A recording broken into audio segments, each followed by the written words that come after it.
존경하는 국민 여러분, 700만 해외 동포 여러분, 저는 오늘 대한민국의 새누리당 박근혜 후보 50점, 민주통합당 문재인 후보 40점. 희망의 새 시대를 열겠다는 각오로 당장 예측 시스템이죠. 디시전 K가 네, 박근혜 후보가 당선이 유력하다고 51.7%에서 경제 부흥과 국민 행복, 자, 지금 이 순간 당선이 확정됐다는 소식이 들어오고 있습니다. 네, 그렇습니다. 박근혜 후보는 지금 이 시각 새 시대를 만들어 갑시다. 35표를 얻어서 네. 제18대 대통령으로 당선이 확정됐습니다.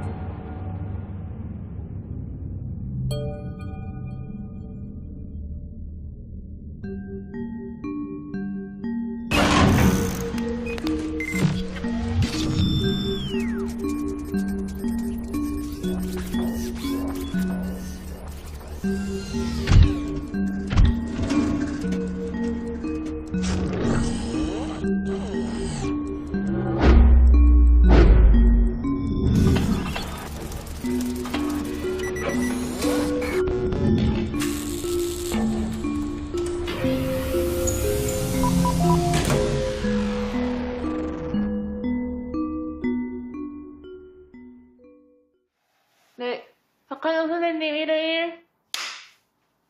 네, 저는 민족문제연구소 교육홍보실장으로 일하고 있는 박한용입니다. 예. 어느 역사적으로도 어느 선거나 특히 우리 나라 역사 선거에 보면 부정선거 시위가 끊어진 적이 거의 없었습니다. 그렇죠. 이승만, 박정희 때 어떤 선거가 아니라 그냥 권력이 동원돼서 그때 어떻게 그 야당 의원들이 당선됐는지 정말 그때는 올빼미 표, 피아노 표에다가 한참 개표하고 있는데 불이 나가요.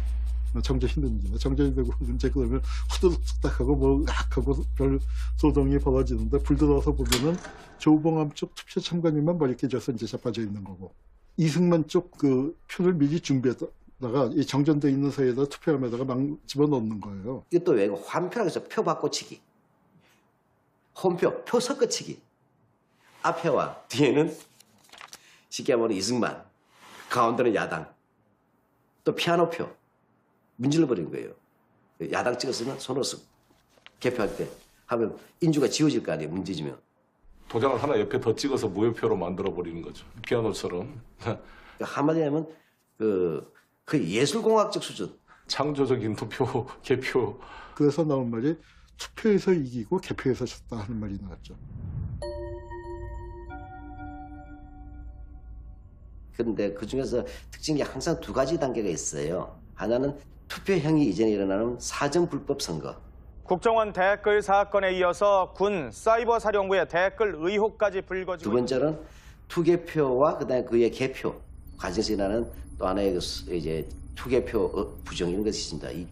바로 2012년에 바로 이 두 가지가 다시 한번 21세기에 다시 등장해버린 거예요. 예, 저는 지금 법무법인 동안에서 사무장으로 일하고 있는 이정열이라고 합니다. 1997년부터 2013년까지 판사로 재직을 했었고요. 그 과정에서 전라북도 임실군 선거관리위원장으로 2002년 동시지방선거, 2002년 대통령 선거, 그다음에 2010년에 울산광역시 울주군 선거관리위원장으로 개표 업무에 종사한 이력이 있습니다. 개표소의 그 시스템이 일단 공인된 투표함이 그 각각 그 구시군 선관위의 관할하에 있는 개표소로 이동을 하게 됩니다. 투표함들이 어느 정도 모였을 때 위원장이 개함 선언을 합니다. 투표함이 도착해서 그 투표함을 개봉하고 투표용지를 정리하는 개함부가 있고요. 그리고 정리된 그 투표지들을 1차적으로 투표지 분류기라고 하는 기계를 사용해서 어느 후보에게 투표됐는지를 분류하는 투표지 분류기 운용부가 있습니다.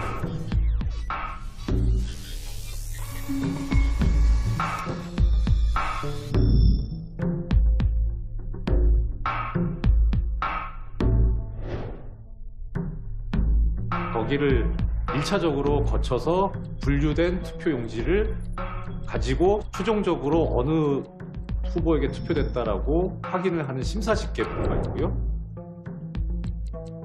심사집계부에서 개표 상황표를 작성하고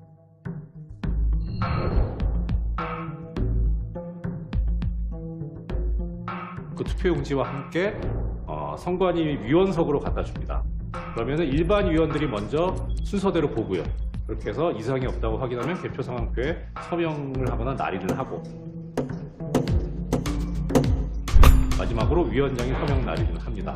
확인을 하고 그리고 나면은 개표 상황표에 있는 내용을 위원장이 공표를 하고요. 신부급 제1투표부 기호 1번 박근혜 842표.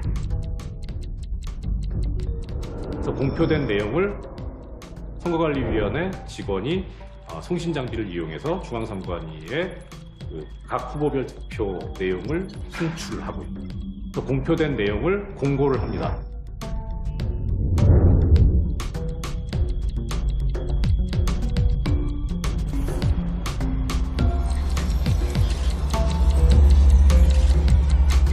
이렇게 해서 한 투표함의 개표 절차는 끝납니다. 그런데 매우 이상한 현상들을 발견했어요. 앞 순서가 완료되지 않으면 뒷 순서가 전개될 수 없는 게 당연하고 이 시간들은 다 기록되어 있습니다.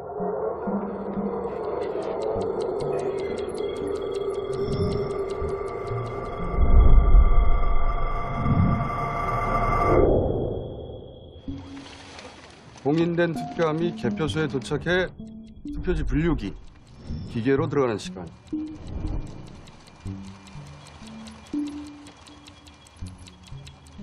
그 기계가 카운팅을 끝낸 시간.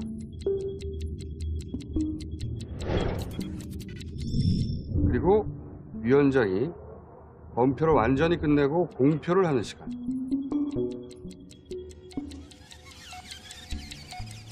그리고 그 공표된 득표수가 선관위 중앙 서버에 입력되고 방송국이 넘겨받는 시간까지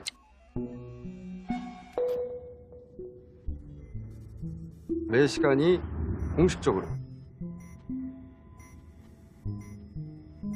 이 기록된 시간들은 그 앞 순서와 뒷 순서가 뒤바뀔 수가 없습니다. 당연하죠. 박 후보 자택 주변에 모인 지지자들도 당선 확실 판정이 나오자 환호하며 기뻐했습니다. 위원장이 공표하지 않는데 방송국에서 이 수치가 나갈 일은 없죠.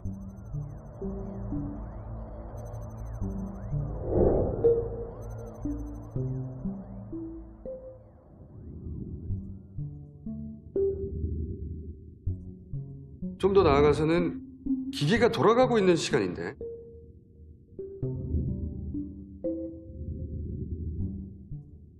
투표지 분류기가 분명히 작동하고 있는 시간인데 방송부터 됐다는 얘기죠?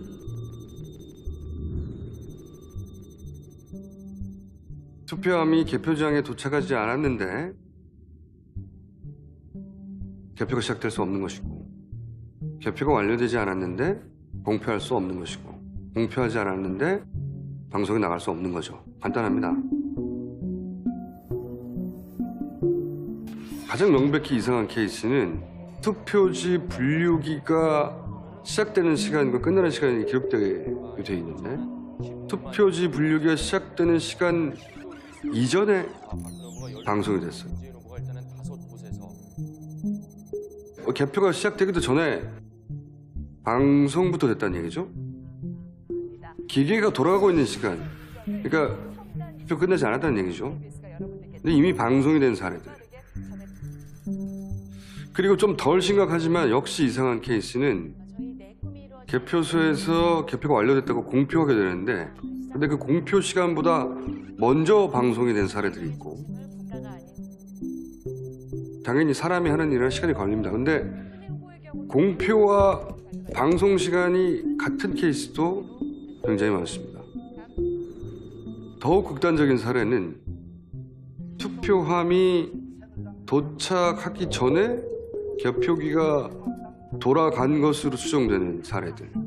이런 사례들을 다 합치면 13,500개 투표소 중에 약 2,500개 정도의 사례들이 발견됩니다. 그러니까 16% 정도인데 달리 일반적인 논리로는 설명할 수 없다.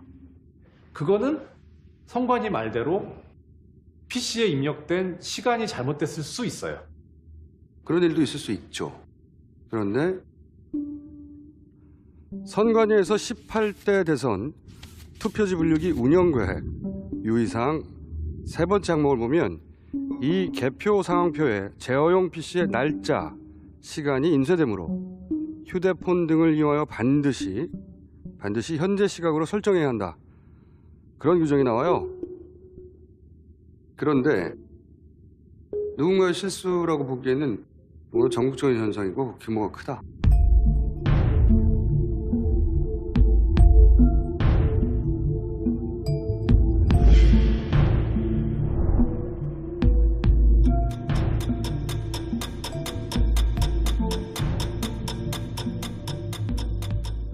그리고 또 저희가 이 숫자들을 들여다보며 발견한 이상현상. 당시 박근혜 후보는 개표를 시작해서 개표가 완료될 때까지 단 한 번도 역전을 당하지 않았어요. 네, 지금 이 시각 이제 6시 35분이 막 지나고 있는데요. 네. 벌써 첫 개표 소식이 막 들어오고 있습니다. 네, 그렇습니다. 경북 안동. 네, 그리고 강원 횡성 쪽에서의 개표 소식이 나오는데요. 양 후보 간의 득표율 차이는 9.5%포인트입니다. 오후 8시 현재 득표율 추이 보셨습니다. 개표율은 7%. 네, 지금 이 시각 막 새로 들어온 소식이 있습니다. 8시 43분인데요. KBS 당선 예측 시스템이죠. 디시전 K가 네, 박근혜 후보가 당선이 유력하다고 51. 조금 전이죠. 9시 2분에 KBS의 당선 예측 시스템 디시전 K가 박근혜 후보의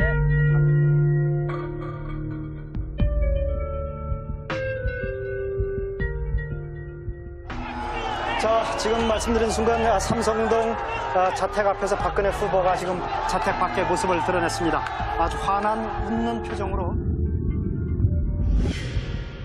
예, 이게 사실 겨우 30%밖에 안 뽑았는데 어떻게 이걸 가지고서 당선 유력이나 확실이냐 이렇게 얘기할 수 있느냐라고 이제 의문점이 드실 겁니다. 그런데 통계학적으로 보자면 그 데이터는 상당히 그래도 대표성이 있는 데이터라고 볼 여지가 있습니다. 그러니까 시간 순으로 누적을 하면 박근혜 후보는 항상 이깁니다. 그런데 거꾸로 한번 해봤어요. 개표가 완료된 시점부터 후보들의 표를 다시 누적해서 역순으로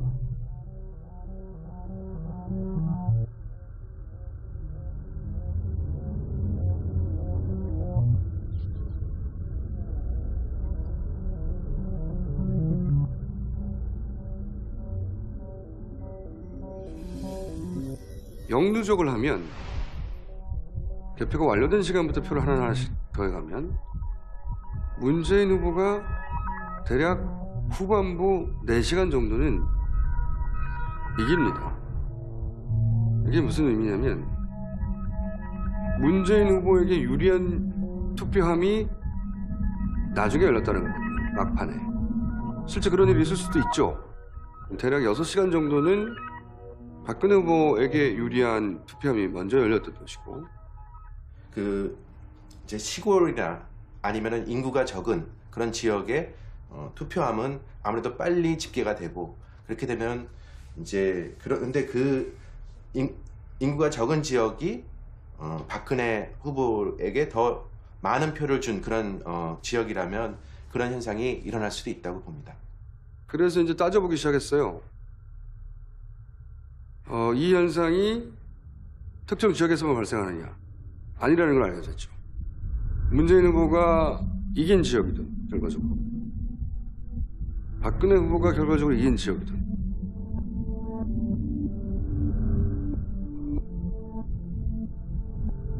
혹은 엎치락뒤치락 하던 지역이든 상관없이 문재인 후보에게 유리한 표는 막판에 열렸다고 해석될 수밖에 없는 현상. 전국 17개 광역시도 중 대구시를 제외하고는 이 현상은 전국적으로 일관되게 발생합니다. 전국적으로 발생합니다. 그러니까 모든 지역에서 문재인이 유리한 투표함은 나중에 열렸다.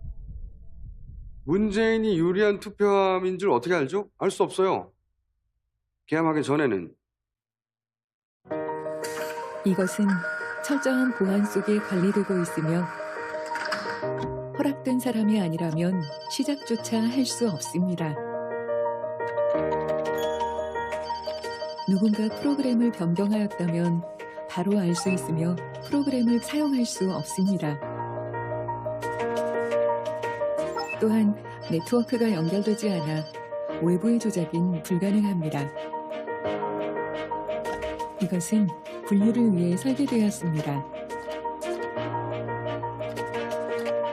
그래서 어느 것 하나 놓치지 않고 기록할 수 있으며 정확하게 판단하고 빠르고 확실하게 분류할 수 있습니다. 개표의 기계를 쓰는 이유는 기계가 빠르고 정확하다는 믿음 때문이에요. 문제는 기계가 정상적으로 결국 사람이 판독해낼 표를 너무 많이 미분류로 분류해낸다. 아주 간단하게 설명드리자면 분류표는 그 투표지 분류기가 어느 후보자에게 투표했다고 기계 자체가 인식해낸 투표지.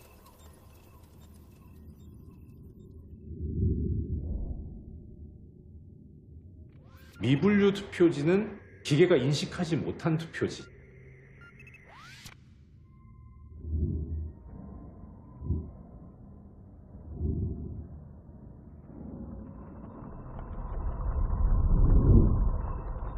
분류된 투표지 같은 경우에 100장이 되면 그걸 가지고 은행에서 그 지폐 쓸 때 쓰는 개수기 있지 않습니까? 거기다 넣고 셉니다. 이게 100장이 맞나. 그 다음에 기계가 인식한 대로 그 투표 후보자한테 투표가 된 것인지 육안으로 확인을 하고 이렇게 이제 계산을 하는 거죠.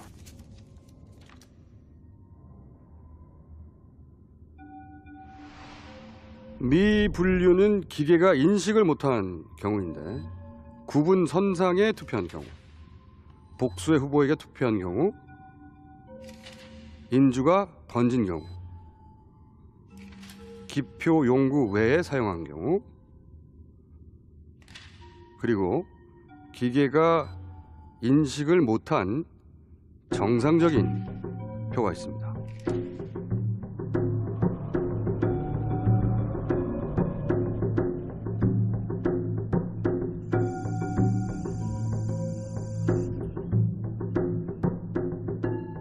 지난 18대 대선에서 미분류표는 전국적으로 약 100만 표 정도 됐어요. 미분류의 비율이 대략 3.6% 정도 됩니다. 실제 최종적으로 무효표, 이 표는 무효라고 결정된 표의 비율은 0.3%밖에 안 돼요. 그런데 기계는 거기에 10배에 해당되는 숫자, 거의 숫자를 읽지 못하겠다고 토했거든요. 왜 이렇게 많은 표를 미분류로 토해내지? 투표하는데 100명 중 3명은 도장을 부주의하게 찍어서 선을 걸치게 한단 말인가? 너무 많은데? 근데 100명 중에 4명이나? 너무 많다. 기계를 믿어도 되는 건가? 기계를 믿는다기보다 그 전체적인 시스템을 믿는 편이에요. 예. 그리고 제가 선거관리위원장으로서 재직을 하고 해봤는데 100% 마음에 드는 것도 아니고 100% 원칙대로 되는 건 아니지만 이 정도는 용인 가능하지 않겠느냐. 예. 박근혜 후보를 찍은 표가 투표지 분류기로는 1083표로 되어 있습니다. 그런데 이 분류기에서 나온 표를 확인하라고 하는 그 심사집계부에서는 1169표로 늘어나요.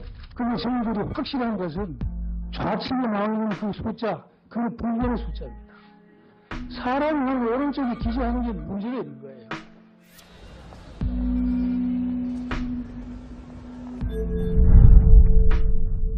매 시간이 공식적으로 남게 돼 있어요. 이 기록된 시간들은 그 앞 순서와 뒷 순서가 뒤바뀔 수가 없습니다. 당연하죠. PC에 입력된 시간이 잘못됐을 수 있어요. 대략 6시간 정도는 박근혜 후보에게 유리한 투표함이 먼저 열렸던 것이고, 시골이나 아니면은 인구가 적은 그런 지역에 투표함은 아무래도 빨리 집계가 되고. 왜 이렇게 많은 표를 미분류로 토해내지? 너무 많은데? 기계를 믿어도 되는 건가? 이 정도는 용인 가능하지 않겠느냐. 예.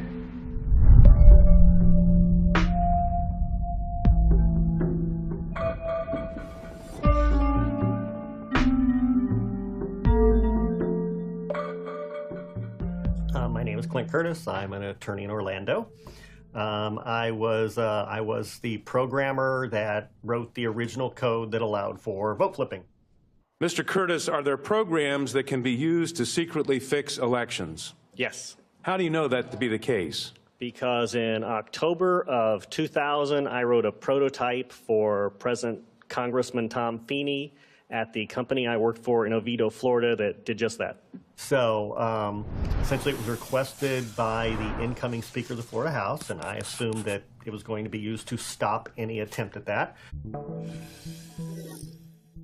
I put those together, and then I selected arbitrarily 5149 because everyone has a, within 1.5%, there's a recount. You just want to make it so you don't have the recount because the recount will catch you. And handed it off to them and said, here you go, and here's how you stop it. You have to make sure you have paper that's separate from this machine, and you have to make sure that you actually count the paper.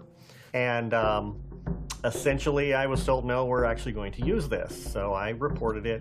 No one seemed to care. I testified before Congress.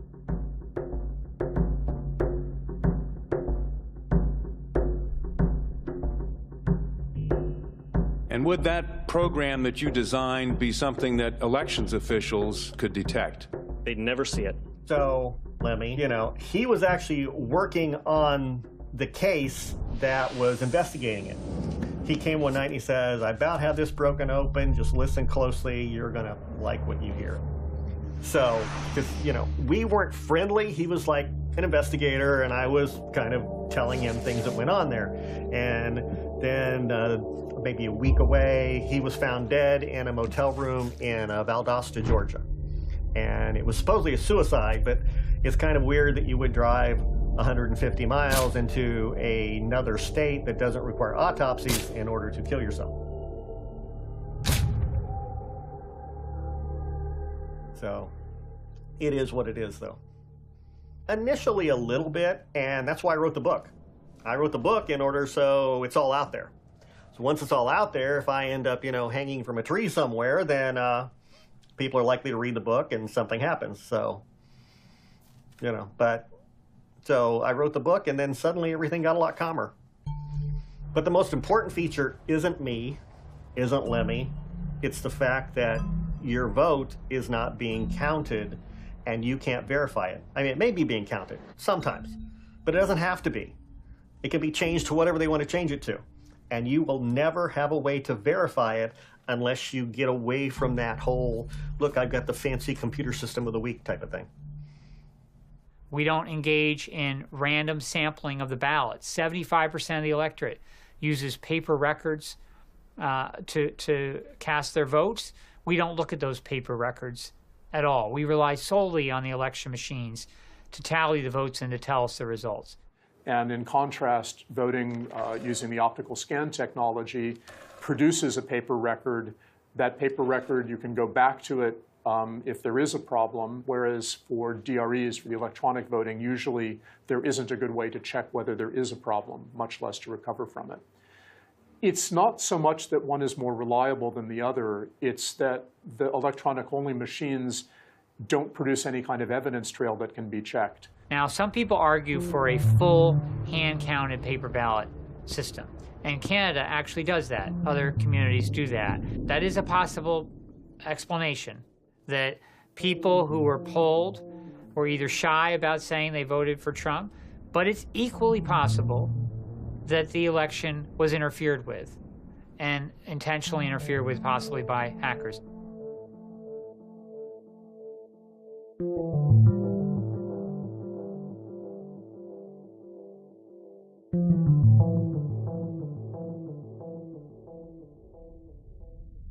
철저하고 정확하고 완벽해야만 하는 일. 그래서 수백 수천만의 생각이 있는 그대로 담길 수 있도록 우리는 고민해야 했습니다. 먼저 분류를 해둔다면 큰 도움이 될 것입니다.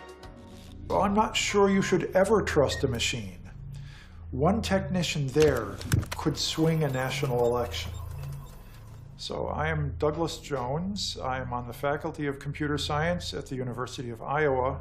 My name is David Dill. I'm a professor of computer science at Stanford University. I've been involved in voting technology for 12 or 13 years. As a computer scientist, I knew that there was no way to make sure that the software and the hardware in the machines was bug-free and not tampered with. It was just an impossible thing to do. Most election machines are not connected to the internet at the time they are counting. But a skilled hacker could hack into the machine directly. This is not fiction. For example, the famous Stuxnet virus that was created apparently by a US-Israeli team. It invaded personal computers in Iran. And then later, when those computers were disconnected from the internet but connected to the centrifuges, it invaded the centrifuges and broke them. So this is a proven technology for attacking remote computer systems. 허락된 사람이 아니라면 시작조차 할 수 없습니다. I suspect that it is very similar to my hotel key. So I have a security card. It gets me into my hotel room. In the field of security, we even have a term for this. We call it security theater. What it does is it makes people feel good. So it's actually an extra opening as opposed to a closed door. 이 기록된 시간들은 그 앞 순서와 뒷 순서가 뒤바뀔 수가 없습니다. 당연하죠. Yes, we know that we can push things backward in time. It's very easy. I can do something now that will happen 10 minutes ago. This is in Harry Potter perhaps, but 나는 이 표를 카운팅하지 못하겠다고 따로 토해낸 미분류표. 기계가 너무 많은 표를 미분류로 토해낸다. 기계를 믿어도 되는 건가? With optical scan, if it's a very well-run election, the residual vote rate will typically be less than 1% for the top office on the ballot. But 3% seems like an exceptionally high residual vote rate. So have there been any official reports or investigations into what was wrong with the machines? 근데 저희들이 확실한 것은 제가 단언코 얘기할 수 있는 것은 이 기계는 속이지 않습니다. 사람은 믿기가 어렵습니다. Maybe I shouldn't be asking you questions. When you see with your own eyes that the machine can be manipulated, it's a terrible feeling of being violated. My name is Bev Harris, and I'm a writer. Since 2002, I've been writing about electronic voting issues. So as I began looking into this, I thought, well, let me see if I can find some programmers who program this stuff. And during that, I accidentally stumbled upon the programs themselves.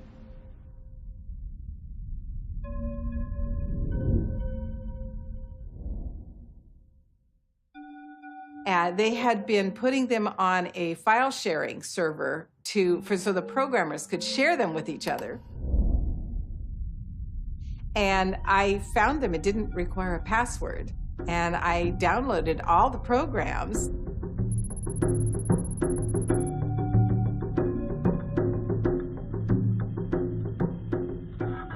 That's when we really started to find out how it all works. You know, we set up in 2006 to test a voting machine to see if we could tell the voting machine to produce incorrect results and if the election official would actually know.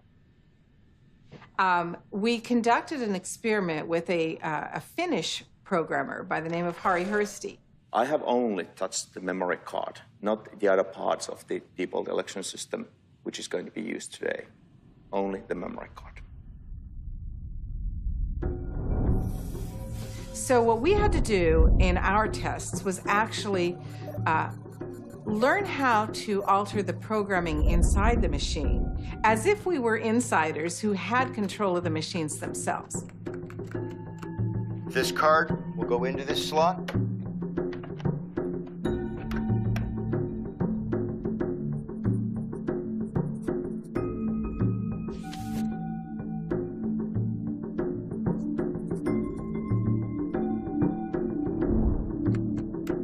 Two individuals, Hugh and Harry, will be voting yes. The rest of us will be voting no.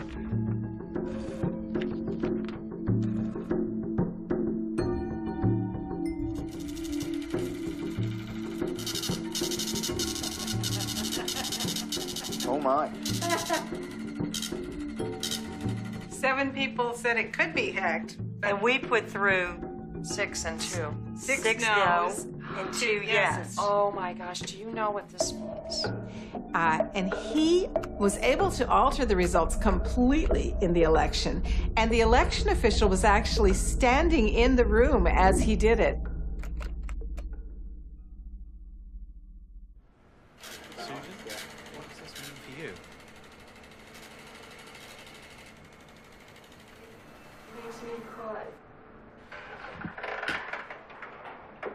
I'm sorry, but it does. When you see with your own eyes that the machine can be manipulated, even though that's what I was doing for a living, I could not.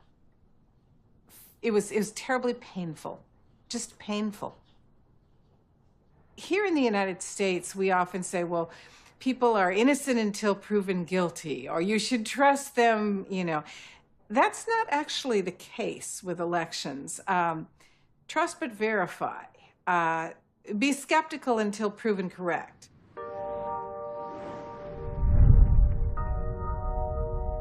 As a computer security expert, we know how easy it is to program the computer so that it counts the votes dishonestly. The problem is that you can't see the difference. Mein Name ist Constanze Kurz. Ich bin Informatikerin. Ich bin Hacker. My name is Rob Gongrijp, and I'm a hacker and computer security researcher from the Netherlands. We became worried about electronic voting in the Netherlands. Und irgendwann hat ein Anbieter, ein holländischer Anbieter, nämlich NEDAP, so heißt die Firma, angefangen, auch auf dem deutschen Markt elektronische Wahlcomputer anzubieten. Die nannten sich im Amtsdeutsch Wahlgeräte. But a machine is much more associated in people's minds with doing a single purpose. Like a washing machine cannot possibly do something else. Whereas a computer it's people understand that it can do anything. So we shifted the debate from being about voting machines to being about voting computers. Und wir haben dann gemeinsam mit den holländischen Hackern dieses Gerät wirklich intensiv untersucht und versucht, ob wir es manipulieren können. Sprich, ob wir die Software auf diesem Wahlcomputer so ändern können, dass wir Stimmen manipulieren können. The machines had a huge field of keys for all the candidates, because in Holland we have lots and lots and lots of candidates, hundreds. So we put a chessboard over it.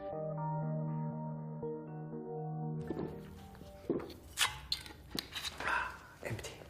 It wasn't a very good chess player, but we proved that it could play chess and showed that on TV. Dieser Film hat zum einen in Holland sehr viel Aufmerksamkeit erzeugt, aber dann in der Folge auch in Deutschland. Also wir haben hier auch eine richtige Kampagne angefangen. But the thing is, that still means you trust the people that put the software in there in the first place. Security is not what you need. What you need is transparency. You need verifiability. And those are different properties from what we think of as computer security. And we'll scan them, and we'll let you count maybe a small portion. We'll let you count overcounts or undercounts, but the rest you don't get to see. In this particular case, what stands out for me is An error rate of 3.3% seems like a very high error rate. That needs some kind of an explanation. When people look at the ballots that have valid votes on them but were rejected by the machine, it's very likely that they'll see some pattern. If you don't know how many people showed up to vote, you can put in a percentage and say, no matter how many people show up to vote, I want the percent distribution to result as this.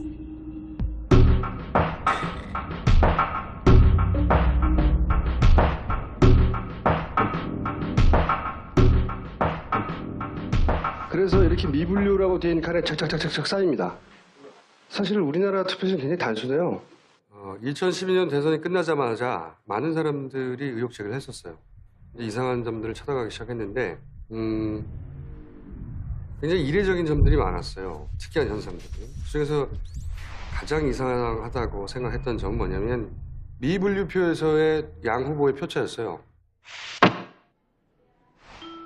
각 후보별 총 득표수 계산은 다음과 같이 합니다. 우선 기표된 표는 투표지 분류기를 통과하는데 1차적으로 기계가 정상으로 카운팅한 분류표가 있고요.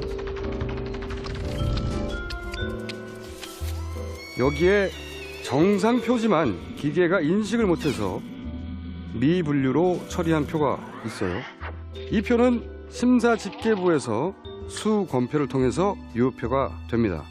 총 득표수는 기계가 정상 분류한 표 플러스 미분류로 토해낸 표 중에 수검표를 통해서 정상표로 판독된 표가 합쳐진 거죠. 기계가 나는 분류할 수 없다고 미분류로 토해낸 표에서 박근혜 문재인의 표차가 분류된 표에서의 양 후보의 표차에 비해서 너무 크다. 굉장히 특이했어요. 네, 안녕하세요. 전희경입니다. 저는 지금은 조지아 서던대에서 겸임 교수를 하고 있습니다. 퀴즈입니다, 퀴즈. 미분류표의 일방적인 박근혜 자랑. 파파이스가 대선에 대한 퀴즈를 내주고 그러셨잖아요. 예를 들면 인천 남구에 같은 경우에 분류표에서 약 10% 포인트 차이가 났거든요. 근데 미분류표에서는 30% 포인트 차이가 난 거예요. 그러니까 3배 정도 미분류표에서 후보 1표한테 많이 나온 거죠. 그리고 경기 구리시 같은 경우에는 분류표에서 후보 1과 후보 2가 박빙이었어요. 0.1% 포인트 차이밖에 안 나왔거든요. 근데 미분류표를 보니까 18.1% 포인트 차이인 거예요.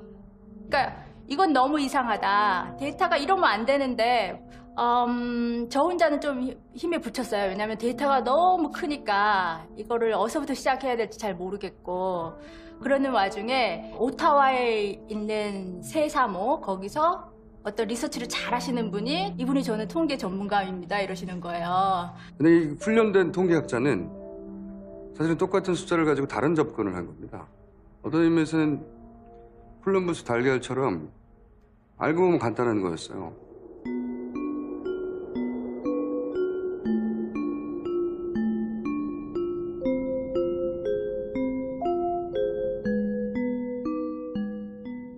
저는 여기 와서 통계를 공부했어요. 그래서 통계학에서 석사, 박사 역사 공부했고 현재 퀸즈 유니버시티에서 애정트 프로페서로 있어요. 제가 처음으로 데이터를 받은 건요. 지난 4월이었어요. 근데 데이터를 주시는 분이 미분류와 분류표에 조금 이상한 차이가 있다. 거기까지 설명을 하시면서 데이터를 주셨어요. 근데 데이터를 보니까 후보 1은 분류표나 미분류표나 비슷한 퍼센트를 받았는데요. 근데 후보 2의 경우는 분류표에서 받은 거보다 한 10%에서 15% 덜 미분류표에서 나온 거예요. 그래서 이미 빼기는 하신 거죠. 그렇죠? 후보 둘 사이의 차이를 빼기로 보셨으니까. 그래서 저는 다르게 한번 봤어요. 나누기로 봤어요. 그 말은 무슨 말이냐면은 비율을 본 거예요. 그 숫자들을 더하고 빼고 난리가 났다는 거죠. 거기서 규칙성을 발견하고 싶었어요. 어려웠고. 발견했던 거라고는 빼기를 했더니 미분류표에서 박근혜 후보가 많이 투표했네? 현 박사님이 하시는 것은 상대 비율을 구해서 전국적으로 일관된 규칙이 나오는지를 눈여겨본 거죠. 그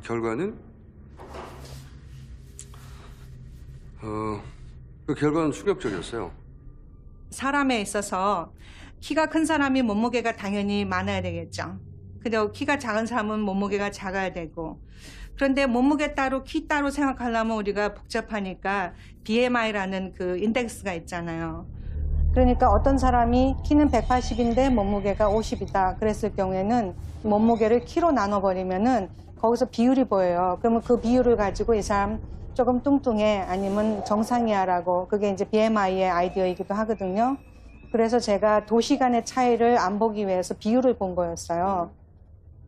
그러니까 분류표에서 후보 1과 후보 2의 득표율, 그 다음에 미분류표에서 후보 1과 후보 2의 득표율. 근데 이 네 가지 숫자를 따로따로 하려면 저도 잘 모르거든요, 그 특징을. 그래서 제가 그거를 나누기를 3번 한 거예요.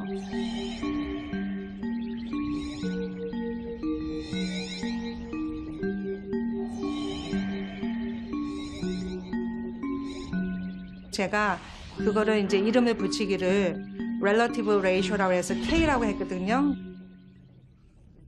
근데 상식적으로 생각하자면 미분류에서 나온 후보들의 비율과 분류표에서 나온 후보들의 비율이 같아야만 돼요. 예를 들자면 스캐너는 굉장히 빠른 카드 리더기거든요. 그러니까 어떤 플로우가 있어요. 그래서 제가 물을 생각을 해봤는데요. 어떤 그 컨테이너가 있다고 생각을 해요. 그러면 그 컨테이너에 물을 집어넣고 그 속에다가 빨갛고 파랗고 입자를, 아주 작은 입자를 집어넣은 거예요. 근데 그 컨테이너에 우리가 의도적으로 빠져나올 수 있는 출구를 2개를 만들어 놨어요. 근데 한 출구는 96 사이즈고요. 다른 출구는 쬐끄만 사이즈 4가 되는 그 차이를 만들어 놓은 거예요. 그러니까 당연히 물이 그 컨테이너에 들어있으면은 출구가 넓은 쪽으로 많이 빠져나가겠죠. 그렇지만 전부 다 한 출구로 나가는 것이 아니라 조그만 출구라도 그쪽으로 나갈 수가 있잖아요. 그러면 일단 물이 다 빠져나왔어요. 그러면 우리가 큰 출구에서 나온 거에서 빨간 거하고 파란 거의 비율을 보고 작은 거에서 나온 그 물에서 파란 거하고 빨간 거의 그 비율을 보는 거예요. 그렇다면은 임의로 큰 출구로 가거나 작은 출구로 빠지는 거니까 어느 출구로 나왔건 빨간 거와 파란 거의 비율은 1이 될 수밖에 없죠.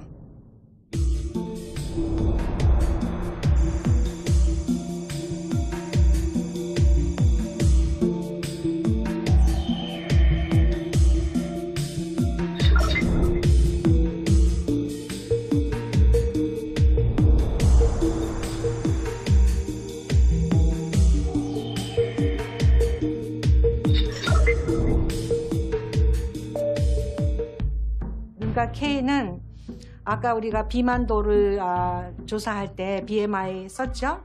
BMI가 30 이상이면 비만이다라고 분류하는 컷오프에 해당되는 거예요. 1에 정확히 1은 될 수가 없겠지만 1에 가까우면 그러면 그거는 정상이고 1에 가깝지 않으면 비정상이다. 통계적인 그런 판단이죠. 그런데 그 비율을 전체적으로, 그러니까 251개의 그 개표구가 있었죠.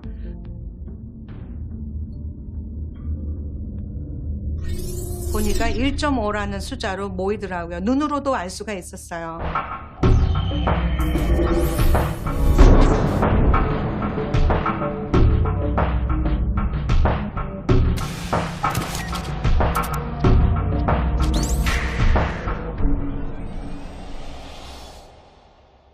전유를 했죠. 와, 그게 회귀 분석이거든요. 그러니까 비율이 하나가 나온 거예요. 그래서 전국적으로 비교할 단 하나의 숫자가 탄생한 거죠. 만약에 5대 양쪽이 다 팽팽한 지역, 5대5가 결과가 나온 지역이 있다. 미분류표를 들여다보면 박근혜 후보가 6대4가 되어 있는 겁니다. 1.5가 더 나와서.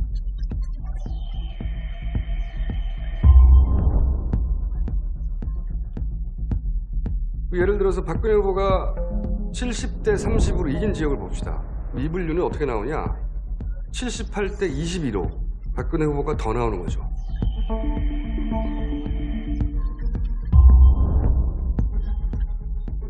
예를 들어서 문재인 후보가 6대4로 이겼어요. 어떤 지역에서.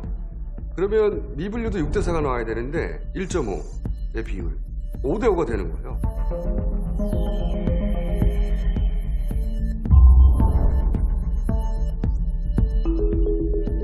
이 말은 작은 구멍에서는 큰 구멍에서의 빨간 구슬, 파란 구슬 비율에 비해 빨간 구슬이 항상 더 많이 나온다는 거죠. 항상. 그러니까 이 말은 실제 나와야 될 표보다 문재인 후보는 줄어들고 박근혜 후보는 늘어났는데 그 비율이 전국적으로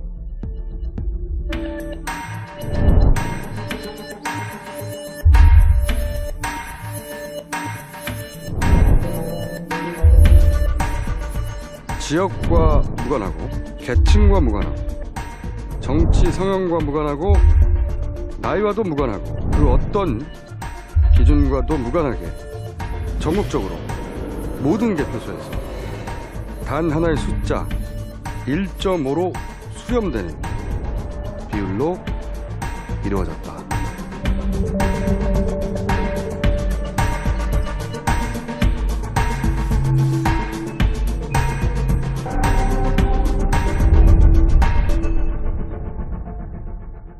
아, 참 그렇게요. 그게 뭐 확률로 치면 이런 사건이 우연히 일어났을 확률이 번개 2번 연속해서 맞는 그런 확률이라고 얘기할 수 있습니다. 굉장히 일어나기 힘든 사건이라고 얘기할 수 있습니다. A ratio other than 1 suggests that it is not random. But what does it mean for it not to be random? The evidence is very strong that the equipment and software are failing to correctly interpret ballots for different candidates at different rates. 현 박사님의 비율을 빌려 설명하자면 작은 구멍에서는 빨간 구슬이 더 많이 나왔다는 거예요. 근데 한 컨테이너에서만 그렇게 나온 게 아니라 전국에 있는 251개의 컨테이너에서 똑같은 비율로 빨간 구슬이 작은 구멍에서만 더 많이 나왔다는 겁니다.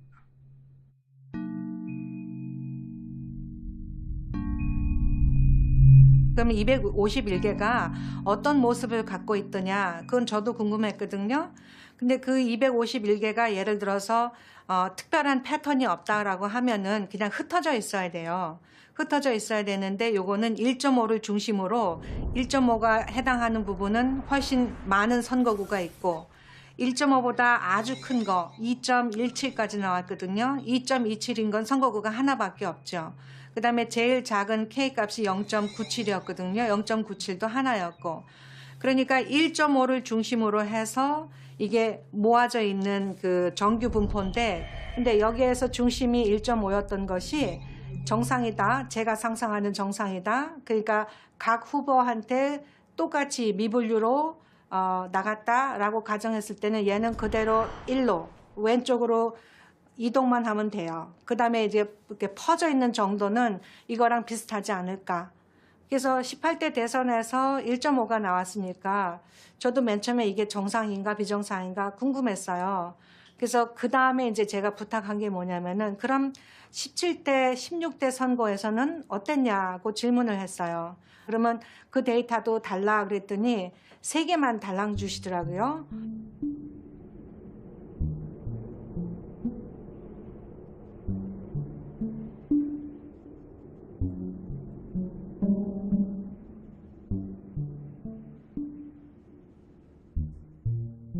그래서 이 3개에 해당하는 18대 대선을 제가 비교를 해봤어요.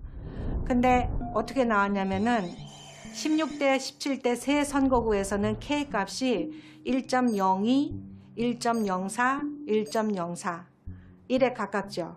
오케이, 그러면 여기에는 문제가 없었다. 비정상이지 않다. 해피했죠. 그렇게 보이니까. 그러면 요거하고 매치가 되는 18대 그 3개 선거구를 봤는데 여기서는 1.35, 그 다음에 1.44, 또 1.34. 그러니까 여기는 훨씬 크게 나온 거예요. 그러니까 같은 선거구면은 여기에서 1이 나왔다면은 18대 대선에서도 1이 나오는 것이 합리적이다. 그렇게 저는 보거든요.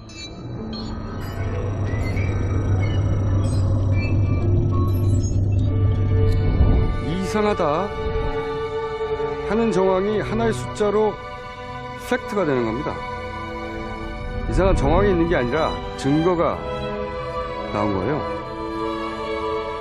사람이 개입하지 않는 한 1.5라는 숫자는 나올 수가 없어요.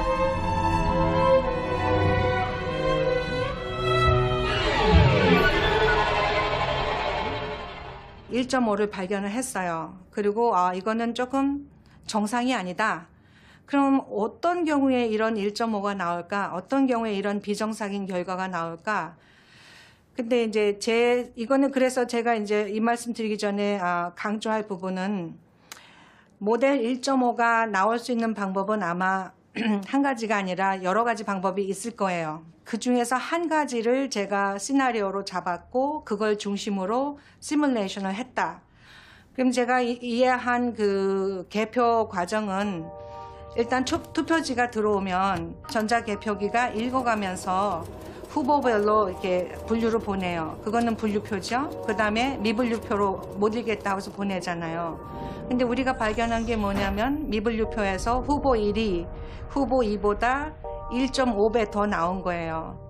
그러니까 결국 분류로 가거나 미분류로 가는 거는 누가 했냐면은 전자개표기가 했죠. 그러니까 걔가 범인이에요. 제 생각에는. 이건 정말 제 생각이에요. 걔가 범인이니까 이 범인을 중심으로 제가 프로그램을 했어요. 어떻게 했냐면은 똘똘한 전자개표기인데 프로그램에 의해서 후보 1의 표나 후보 2의 표를 어떨 때는 직접 보내주고 어떨 때는 의도적으로 미분류로 보내는 거예요. 그러면 그게 어떻게 가능하느냐? 투표지 분류기는 후보 1의 그 표를 읽었을 때 순간적으로 확률을 계산을 해요. 쉽게 생각하면은 동전 생각하시면 돼요. 그 동전 하시면은 생각나는 게 앞하고 뒤잖아요. 근데 그 배트맨에 나오는 동전 아세요? 조커가 던지면은 항상 앞인가만 나왔죠.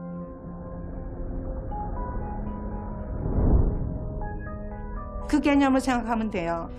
그러니까 후보 1의 표를 받았을 때 80%의 그 무게중심이 잡힌 코인을 던지는 거예요. 그러면은 앞이 나올 확률은 80%고 뒤가 나올 확률은 20%가 되는 동전이죠. 그래서 기계가 순간적으로 동전을 탁 던져서 앞이 나왔으면 후보 1한테 제대로 분류가 가는 거고 동전을 던졌는데 뒤가 나왔다 그러면 이 표는 후보 1의 표인 거 알면서도 미분류로 가는 거죠. 그렇다는 얘기는 기계가 정상으로 판독했을 수도 있는 표가 분류표에서 카운팅되지 않고 미분류에서 카운팅이 됐다는 겁니다. 다시 설명을 하면 전체 득표는 처음부터 정상으로 분류된 표 더하기 미분류에서 정상으로 판정된 표 이 두 가지를 합친 거거든요. 그렇다는 얘기는 분류에서 카운팅 될 게 미분류에서 카운팅 됐을 뿐이지 그 합은 똑같아요. 이렇게 어렵게 이런 세팅을 할 이유가 없죠. 그 굉장히 좋은 질문이에요. 그 질문 안 나왔으면 어떡할까? 당연하죠. 어차피 갔다가 올 건데 그걸 뭘 걱정하느냐요. 그러니까 1.5배가 되게 만들려면은 분류표에서는 1대1이 나와야 되잖아요. 근데 1대1이 나오려고 했는데 후보 1 거는 벌써 1.5배가 이쪽으로 빠져나갔죠. 후보 2 거는 1만큼만 빠져나왔죠. 이거 빠져나간 거를 메꿔야 돼요. 그래서 그 메꾸는 부분을 제 시나리오에서는 무효표를 가지고 메꿨어요. 그 표들을 후보 1한테 넣어주고 후보 2한테 넣어줬어요. 빠져간 만큼. 그러니까 거기에 몰래 들어간 표들은 그냥 그 사람 표로 인정이 되는 거예요. 그런데 그 몰래 무효표가 들어간 숫자를 비교하면 이게 바로 1.5대 1이거든요. 후보 1한테는 1.5가 들어갔고 후보 2한테는 1밖에 안 들어갔잖아요.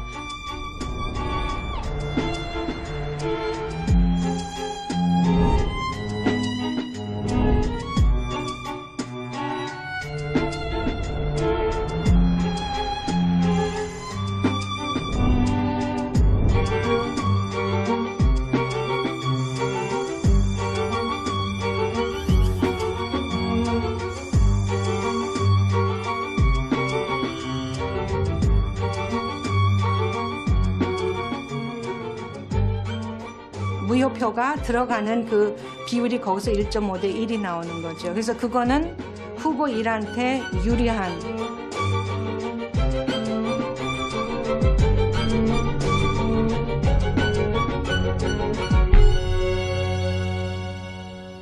저희는 그 모델 1.5를 발견하고 나서 어떻게 이 1.5가 나타날 수 있을까라는 거를 시뮬레이션을 해봤어요. 코드를 만들어서, R 코드를 만들어서 실제로 분류기가 작동되는 방식처럼 그 가상 투표지를 읽고 조작된 상황에서 어떻게 보내진다라는 걸 확률로 주고서 보낸 다음에 그다음에 그 결과가 그 실제치와 얼마나 맞는지를 보았거든요. 그랬더니 그러니까 시뮬레이션을 한 예상치랑 실제치가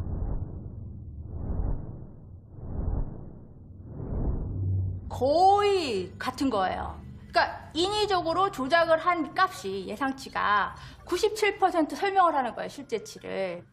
이 설명은 정상적으로 분류헬사에 마땅한 표를 미분류로 밀어내서 1.5배가 더 많게 카운팅이 되게 했다의 설명입니다. 그리고 1.5배로 빼어내서 부족한 분을 채웠다는 설명이죠. 근데 만약에 이게 가능하다면 1.5 빠져나간 만큼만 채울 이유가 없죠. 이게 가능하다면 부족분을 채우고 원하는 만큼 더 채울 수도 있는 거죠. 기계 바로 다음 순서에 있는 심사 집계부만 무사 통과한다면. 자, 방금 그 안 씻었죠? 개수기만 돌리는 게 아니라 손으로 씻었는지. 그냥 수개표라는 게 손으로 씻는 거고 개수기 돌리는 건 수개표가 아니에요. 속도도 굉장히 빠른데다가 눈으로 보기 좀 불편할 정도로 너무 빨라서 그게 정확하게 거기 찍혀 있는지 뭐 보기가 어렵더라고요. 그래서 저희가 조정을 해달라고 요청을 했는데 그런 것도 받아들여지지 않았고요. 100도 없어요, 사실은. 처음에 이제 저희가 지역마다 시연하려고서는 저희가 보여드린 거고요. 네, 시연용으로 만들어 놓은 거고 사실로 한 거는 200, 250, 300 이렇게 세 가지예요. 그러면 그 다발에서는 도장 찍힌 위치가 일정해야죠. 그래서 이렇게 보고 있는데 도장 찍힌 위치가 튀는 거예요. 옆으로 이렇게. 그러면 이거는 섞여 있다는 얘기가 되는 거죠. 새누리당 표와 민주당 표가 섞인 다발이 발견되었습니다. 분명히 이제 1번으로 도장을 찍었는데 2번에 들어가 있다든지 2번에 도장을 찍었는데 1번에 들어가 있다든지 그런 게 굉장히 많이 있었고 저 기계 믿으시면 안 돼요. 손으로 일일이 굉장히 확인을 잘 하셔야 됩니다라고 굉장히 얘기를 하면서 다녔거든요. 근데 기계가 뭐 제대로 했겠지 라고 믿고 있었고 그다음에 이쪽에 기계에서 또 하는 사람들은 뭐 다음에 다 수작업으로 확인을 할 텐데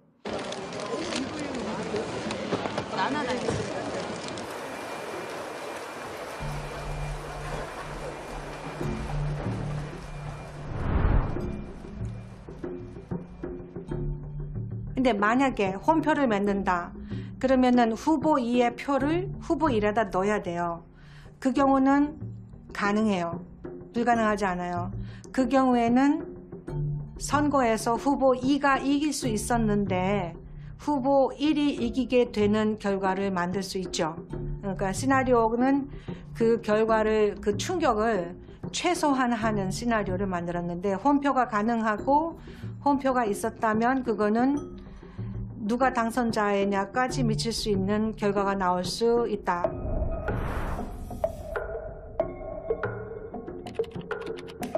R-스퀘어가 0.98이라는 얘기는 시그널과 노이즈라고 분해를 할 때 시그널이 차지하는 게 98%라는 얘기거든요.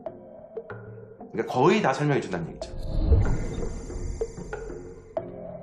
251개 선거구에서 이제 똑같이 그냥 작동을 해가지고 오류로 나타난 결과라면 이렇게 나오면 안 되는 거거든요. 중앙에서 센트럴리 통제를 했기 때문에 나온 결과거든요.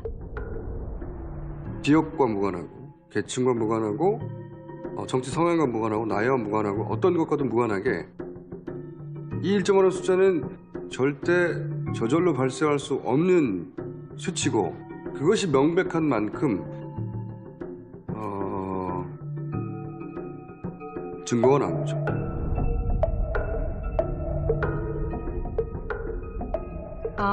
저는 통계적인 언어를 쓸게요. 통계에서는 이거는 디자인이고 플랜이에요. 그러니까 1.5가 우연하게 자연스럽게 정상적으로 나왔다라고는 볼 수가 없어요. 제 입장에서는. 그리고 그 리그레이션 모델링에 의해서 1.5가 나왔는데 이거는 시스테마틱하다는 얘기고 이거는 플랜이 없이는 될 수 없다는 얘기거든요. 저는 제가 무엇을 의미하는지는 이미 다 말했다고 보거든요. 그다음에 논문이나 보고서를 읽어보신 후에 읽으신 분들이 독자적으로 판단하시면 될 것 같아요.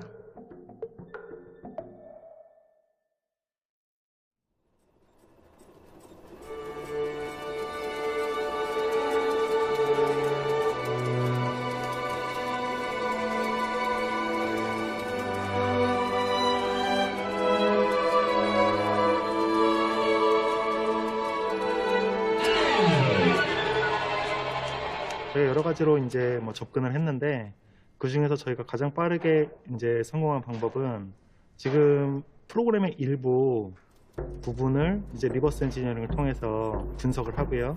그리고 그 부분을 이제 조작을 했어요. 정상적인 프로그램의 그 조작되어 있는 부분을 덮어 씀으로써 정상적인 프로그램이 이제 원래와는 다른 결과를 도출하도록 이제 조작을 한 뭐 그런 원리예요. 미분류라고 하는 표와 그 다음에 분류된 표 사이에 어떤 관계되는 일정한 방정식이 있다 라고 하는 것들을 적용을 하게 되고 특정한 후보를 그 개표 결과에서 승리하게 한다. 현재 프로그램 난이도로 봤을 때 저 프로그램은 일단 일주일에서 2주일 정도면 충분히 해킹이 가능하다고 생각이 듭니다.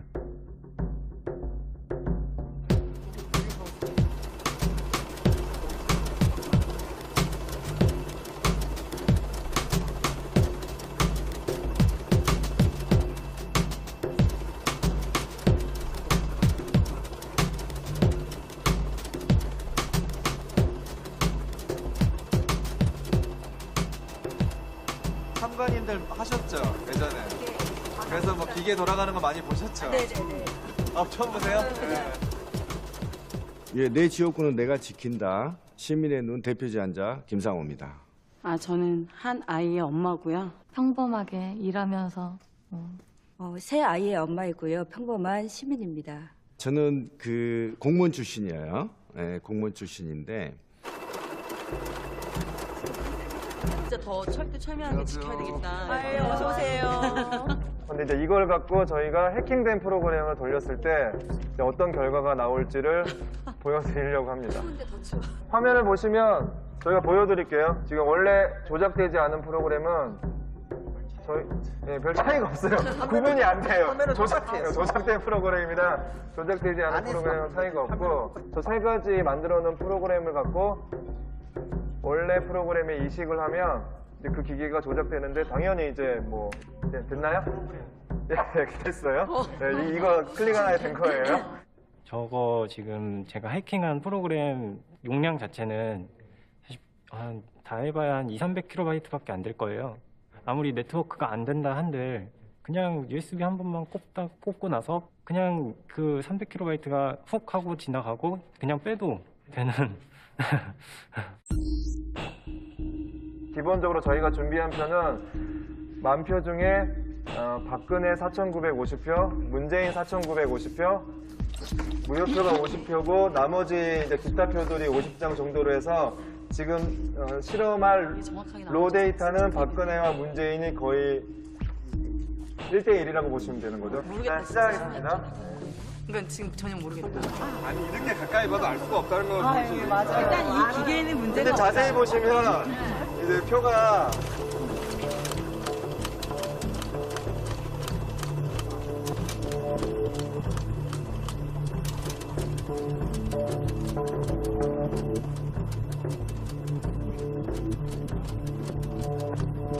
박근혜하고 문재인이 5대5면 미분류도 5대5로 나가야 되잖아. 왜냐면 랜덤이거든요, 미분류는. 그치?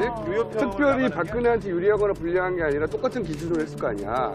그럼 그 기준으로는 여기도 5대5가 나와야 되잖아요. 근데 박근혜 표가 더 많이 나오는 거야, 훨씬. 박근혜 표가 훨씬 더 많이 나왔다고 일부러 보냈다는 거잖아. 가장 심각한 문제는 홈표예요. 그러니까 박근혜 표에 엉뚱한 애들이 100장당 한 장만 들어가도 안 보여요.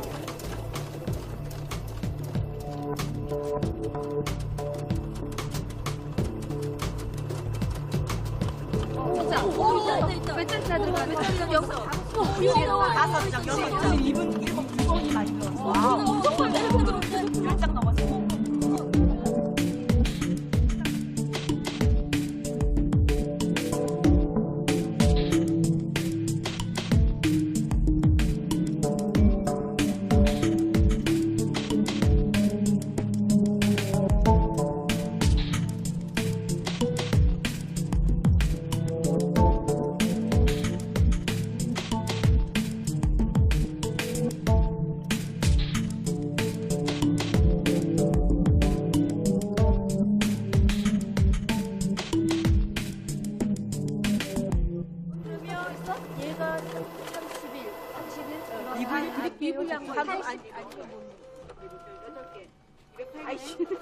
박근혜 미분류표 합계 둘러주세요.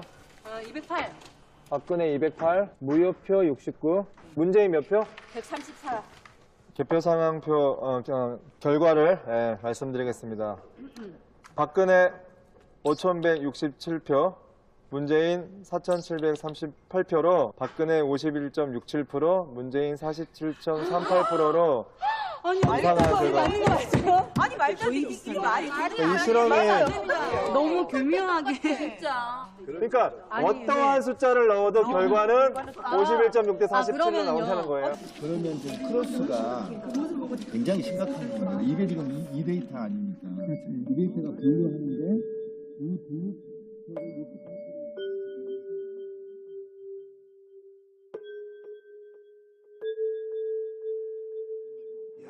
정말 심각해요. 대박이다 이거. 저 기계에 대한 문제가 끊임없이 지난 5년 동안 제기됐음에도 불구하고 아직도 사용되고 있고 이번 대선에서 사용할 거라는 거에 대해서 굉장히 충격적이어서 정말 저는 이게 너무 받아들이기가 상당히 어렵고요. 이런 기계를 사용한다는 그 자체가 부정선거다.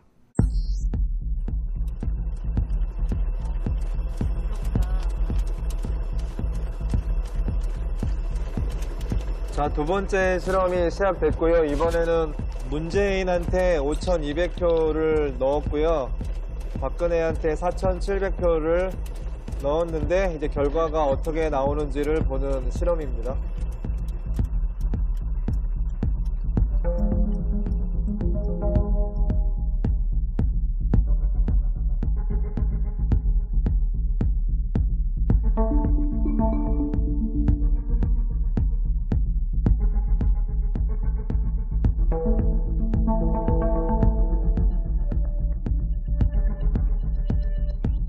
어떤 제가 원하는 값을 그냥 넣고 제가 원하는 대로 만들 수 있습니다. 충분히 가능합니다.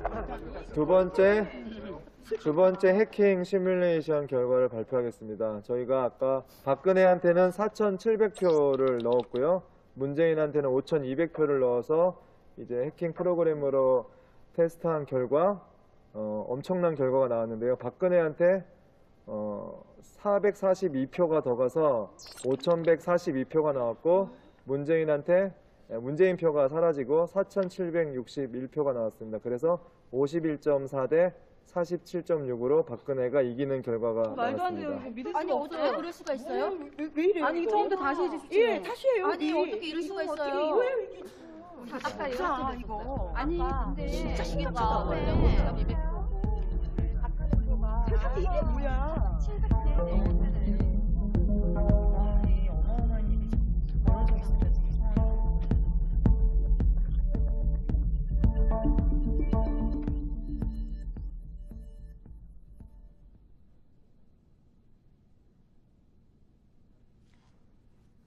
너무 소름이 끼쳤고요. 제가 시민의 눈에서 활동하게 된 게 우리가 다시 할게요. 제 눈에 안 보이는 거잖아요.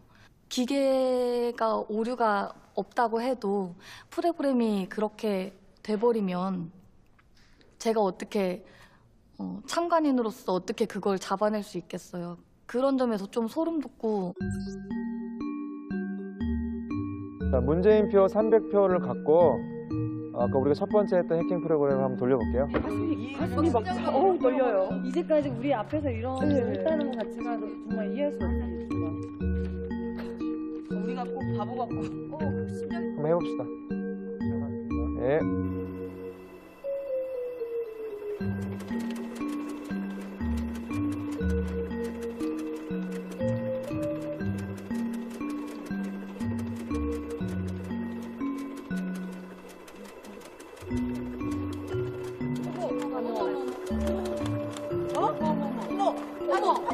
이거 진짜 말도 안 돼. 어떻게 이런 일이 벌어지냐고요. 이거는 아니 문재인인데 어떻게 다 박근혜로 지금 가고 있어. 아니 어떻게 이렇게 저쪽으로 갈 수 있어? 뒤로 가면 지금 이름이 다른데 어떻게 되는 거야? 반 이상이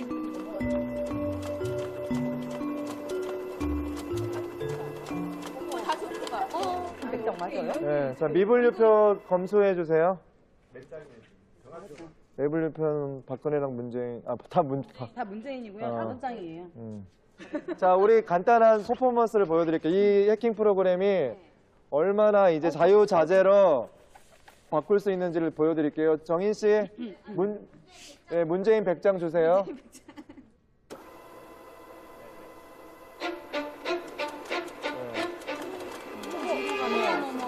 아니 어떻게 저쪽으로 갈 수 있어? 뒤로 가면 지금 이름이 다른데 어떻게 되는 거야?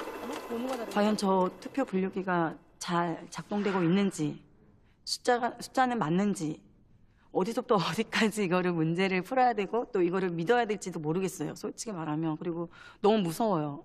선거는 민주주의 꽃인데 중립적인 위치에 있어야 될 사람들이 갑자기 울컥하네. 그 민주주의에 있어야 될 사람들이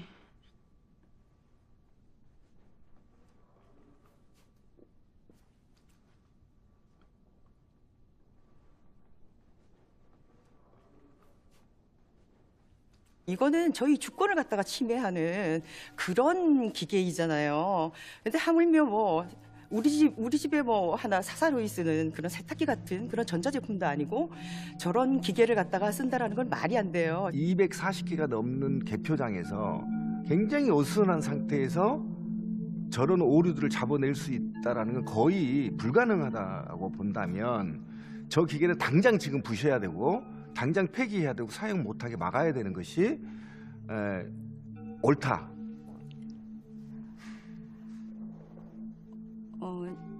그러니까 참관하면서 내 표를 내가 스스로 지킬 수 있다고 생각했어요. 우리가 지킬 수 있다고 생각했지만 오늘 이 해킹 시연 장면을 보면서 오히려 무기력감이 생기고 우리가 아무리 매의 눈으로 지킨다고 해도 저게 과연 지켜질 수 있을까?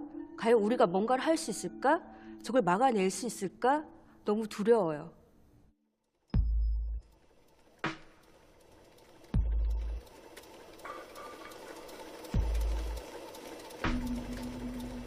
저는 허탈했어요.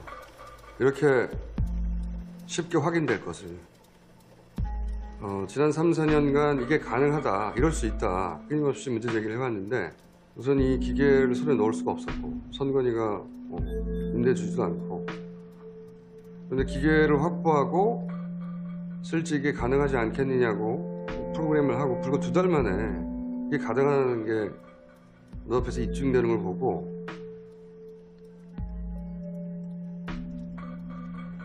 허탈했죠. 진작에 끝낼 수 있었던 이야기인데 진작에 문제 제기해서 고칠 수 있는 문제점이었는데 굉장히 허탈했어요. 이렇게 쉽게 된다는 것도 허탈했고 이제야 이걸 이런 식으로 확인해 볼 수 있었다는 것도 허탈했고 그게 그리고 너무 간단했다는 것도 허탈했고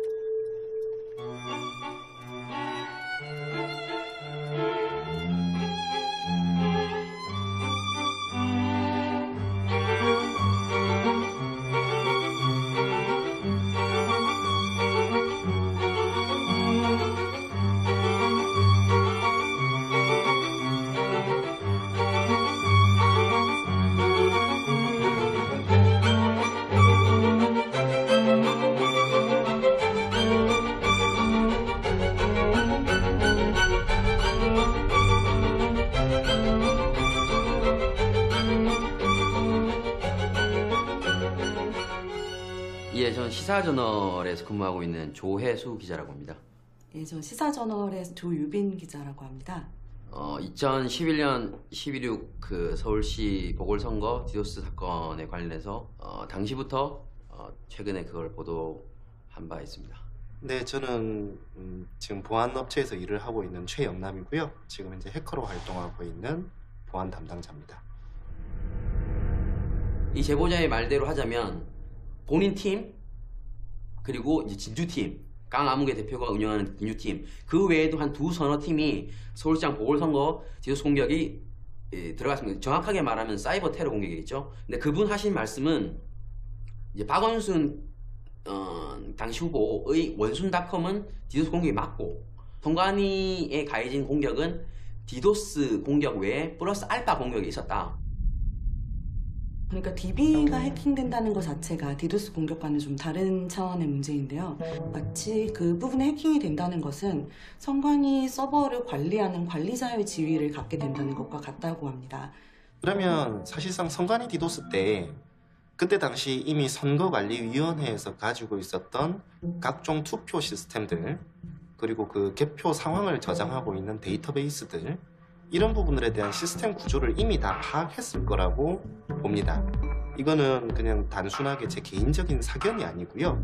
이 SQL 인젝션에 대해서 조금의 이해라도 있는 사람이라면 이런 추정은 충분히 가능한 거죠.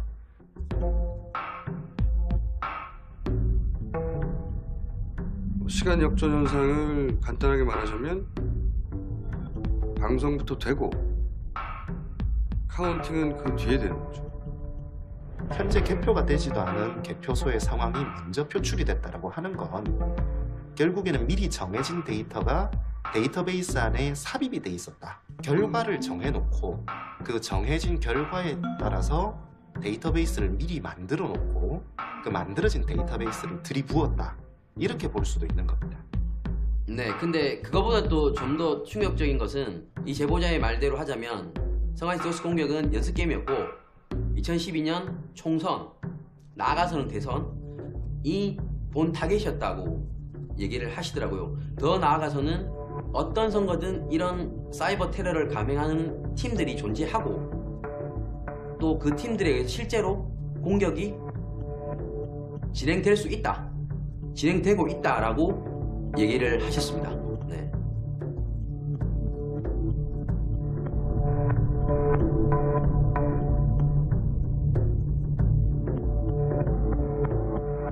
모든 지역에서 문재인이 유리한 투표함은 나중에 열렸다.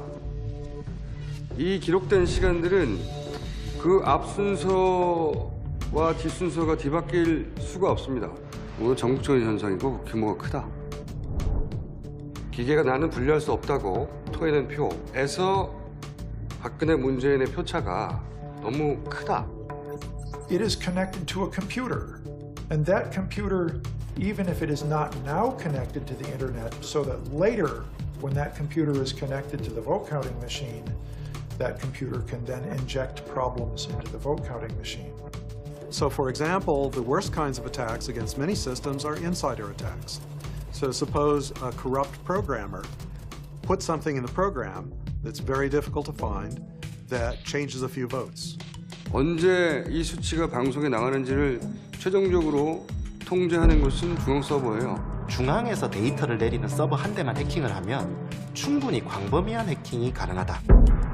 확실한 시그널이 잡힌 거라고 얘기할 수 있습니다. 그 시그널이라는 것은 결국은 랜덤이 아니라는 시그널이죠. 중앙에서 센트럴리 통제를 했기 때문에 같은 수치가 나온다라는 얘기는 중앙에서 컨트롤했다는 얘기예요.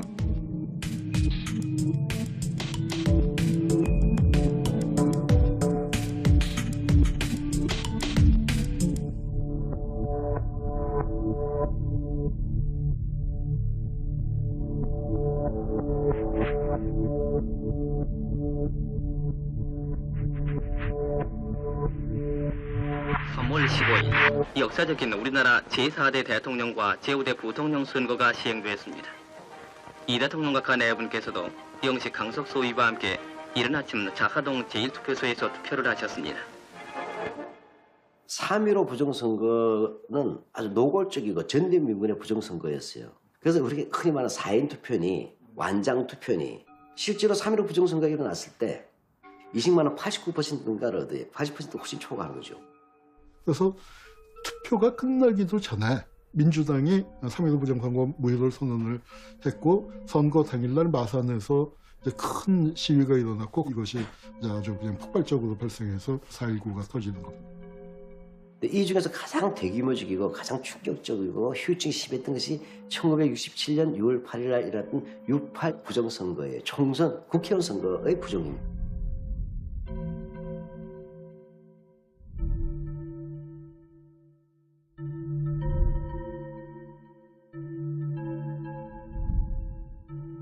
결과적으로 뭐냐 박정희 대통령이 죽을 때까지 하고 싶었던 사람 아니에요. 3선 개헌을 염두에 두고 있었던 겁니다.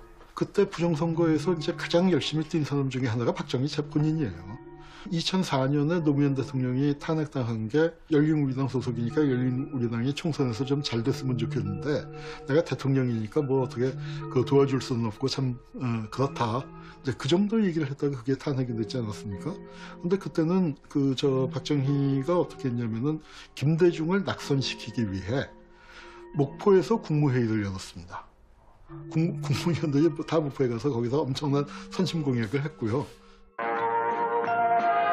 새 시대의 제5공화국을 이룩하려는 온 국민의 염원 속에 전두환 시절은요 의외로 부정선거가 적었다고 할 수 있습니다. 선거 제도 자체가 부정을 안 해도 제도가 부정이에요. 제도가. 그래서 이른바 통일주체 국민회의 그들이 그 당시에는 장충체육관에서 모여서 대통령을 뽑는 간접선거였어요. 72년부터 그 다음에 전두환 87년까지 15년 동안 대통령 뽑아본 적이 없으니까 이건 뭐 국민이 집 밖에 쫓겨난 거예요. 이젠 87년 6월 항쟁을 거치면서 우리가 민주주의의 소중함. 그다음에 6월 항쟁이라는 게 투표하자는 얘기 아닙니까? 대통령 투표, 선거 투표 한 번 좀 해보자. 87년 민주화 운동이 있었고 직선제를 얻어냈고 그래서 시민들이 이제는 이제 투표 감시, 공정선거만 하면 되리라 뭐 이런 생각을 가지고 다들 이렇게 희망을 갖고 일도 했었죠. 그때 어떤 생각을 했냐면 중앙선관위 직원들하고 협력이 아주 잘 됐어요. 심지어 거기 조금 고위직인 어떤 분은 저한테 이런 고백을 하셨어요. 우리가 독재 시절에는 여당의 선거 운동원이었다. 이런 고백을 하셨어요. 그런 고백을 했다는 얘기는 이제는 더 이상 그렇지 않다는 얘기겠죠. 그래서 저는 이제 속으로 생각하기를 이 미션은 이룬 것 같다. 시민사회에서 에너지 써서 이건 더 이상 하지 않아도 우리 선관위가 잘 할 것 같다. 국방부는 사이버 사령부 요원 4명이 트위터나 블로그에 정치 성향이 있는 글을 쓴 사실을 인정했습니다. 일각에서는 국가정보원과 군 사이버 사령부가 연계해 조직적으로 댓글 활동을 벌인 것 아니냐는 의혹까지 나오고 있습니다. 거꾸로 간 거죠. 무려 13년 전에 제가 이 미션은 했다 이렇게 이제 안심했던 거를 다시 하려니까 정말 이거야말로 자괴감 아니겠습니까?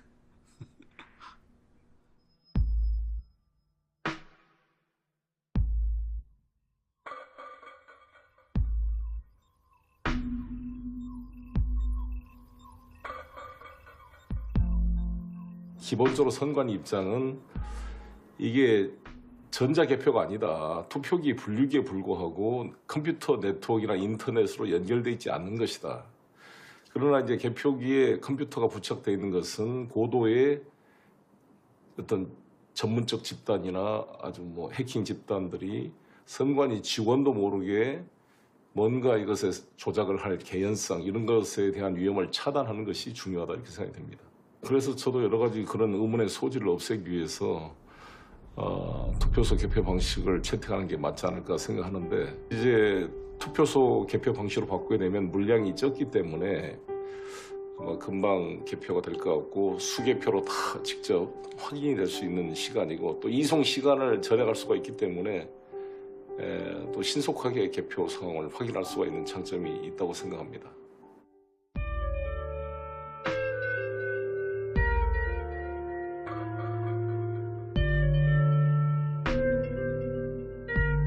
Name ist Ulrich Wiesner. Ich bin ein gelernter Physiker. Ich arbeite für ein amerikanisches Softwareunternehmen. Wir machen Operations Research. Ich habe aus familiären Gründen auch immer viel mit Wahlen zu tun gehabt. Mein Vater hat mich, als ich Kind war, schon mit zu Wahlen genommen, ins Wahllokal genommen, sowohl zur eigentlichen Stimmabgabe als auch zur Auszählung. Die erste Wahl, bei der ich in einem Wahllokal war, war 1973. Da war ich 6, als Willy Brandt Bundeskanzler wurde. Als Sechsjähriger war ich vielleicht das erste Mal dann auch am Ende des Wahltages mit in einem Wahllokal und habe gesehen, wie Stimmen ausgezählt werden. Und das ist offenbar losgegangen in der Stadt Köln, die im Jahr 1999 das erste Mal mit Wahlcomputern experimentiert hat. Von den Wahlcomputern habe ich eine kleine Pressemitteilung geschrieben und ich habe dann sofort eine Einladung vom CCC bekommen zu deren jährlichen Kongress. Und da habe ich dann einen Vortrag gehalten über Wahlcomputer. Und über diesen Chaos Computer Club habe ich dann auch einige Leute kennengelernt, die sich mit dem Thema auch auseinandersetzen, mit denen Sie auch teilweise gesprochen haben, mit Rob Gongreib und mit Konstanze Kurz. Und mein Vater hat dasselbe getan in einem Wahllokal bei ihm in der Nähe. Und dann haben wir uns überlegt, wie man damit umgehen kann und haben dann zunächst eine Wahlprüfungsbeschwerde eingelegt. Und wir haben dann auch erwartungsgemäß im Sommer 2006 unsere Ablehnung erhalten. Und dagegen kann man Rechtsmittel einlegen. Und die zweite Instanz ist dann das Bundesverfassungsgericht. Und dann hat es relativ lange gedauert, also etwa nochmal 2 Jahre, bis dann das Urteil herauskam. Das Urteil kam im März 2009, also 3,5 Jahre nach der Wahl. Aber wir haben auch zu keinem Zeitpunkt bezweifelt, dass das Ergebnis stimmt, sondern es ging uns darum, sicherzustellen, dass die Wahl öffentlich nachvollziehbar ist und wie das Ergebnis zustande kommt. Voraussetzung für den Einsatz elektronischer Wahlgeräte ist aber die Wahrung des verfassungsrechtlichen Grundsatzes der Öffentlichkeit der Wahl.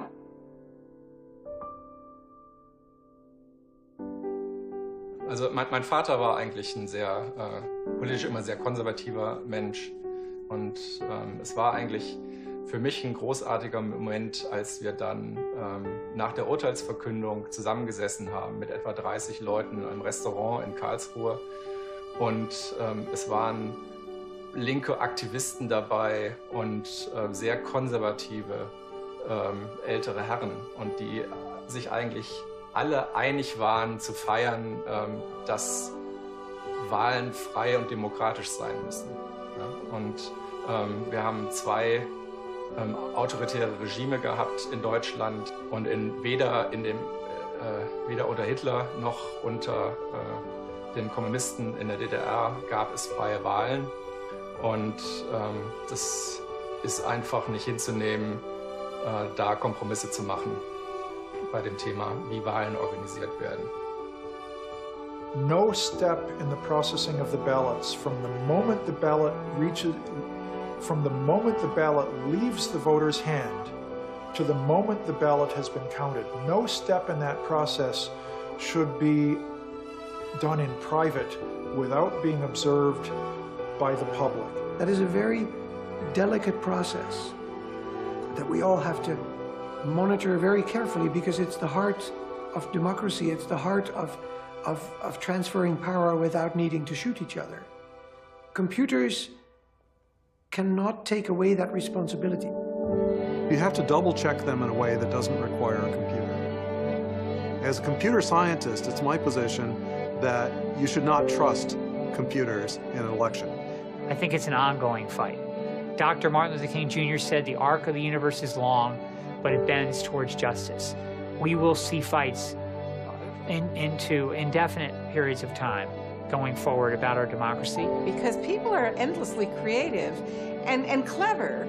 And if we simply open it up, that's what democracy is supposed to be. We're all supposed to be able to see, and it encourages participation. It encourages people to get involved. 저는 통계니까 증상만 판단할 수 있어요. 원인은 판단을 못해요.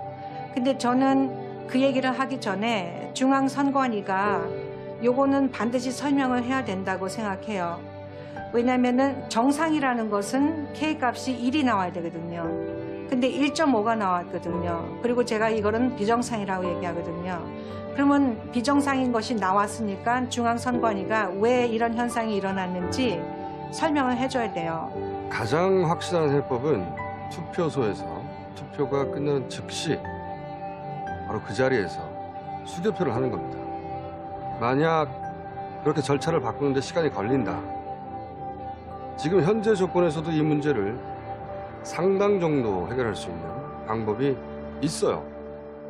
먼저 투표 분류기를 사용하지 않고 먼저 수개표로 분류를 한 다음에 그것을 확인하는 차원에서 투표 분류기를 말 그대로 보조적 수단을 확인하고 테이블 하나만 바꾸면 되는 거예요.